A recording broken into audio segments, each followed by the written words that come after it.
আমি এখানে সামিরা, এবার আমি সামিরাকে সামিরা বলে মেনশন করছি, আর আমি করছি না। সামিরা এই ফিল্মের প্রাণবিন্দু, আবারও বলছি। লাইক হার্ট যেমন দপদপ করে চলে বলে বোঝা যায় আমরা বেঁচে আছি, এই জানানটা পাই। সামিরার উপস্থিতিও ততটাই, ওর প্রেজেন্সটা এই ফিল্মকে প্রাণবন্ত করে রাখে।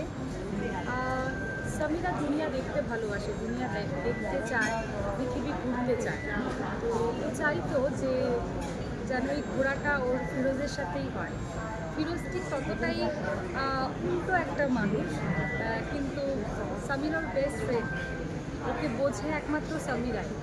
তো চরিত্রটা ভীষণ ভীষণ একটা প্রাণবন্ত চরিত্র ডেফিনেটলি, বাট করতেই অনেক কিছু নিজের সম্পর্কেই আমি জেনেছি।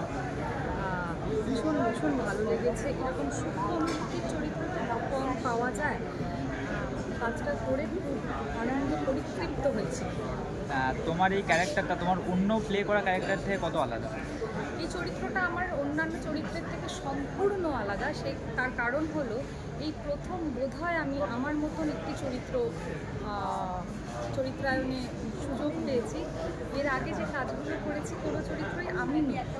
তো সেক্ষেত্রে যেমন জানা যায়, শেখা যায়, সেটা তো একদিক থেকে ডেফিনেটলি ভালো, একটা হিউজ চ্যালেঞ্জ। বাট প্রথমবার আমি নিজের মতন একটি মানুষের চরিত্র করেছি, যেখানে কাজ করতে গিয়ে নিজেকে আরেকবার আমি ইনভেন্ট করেছি।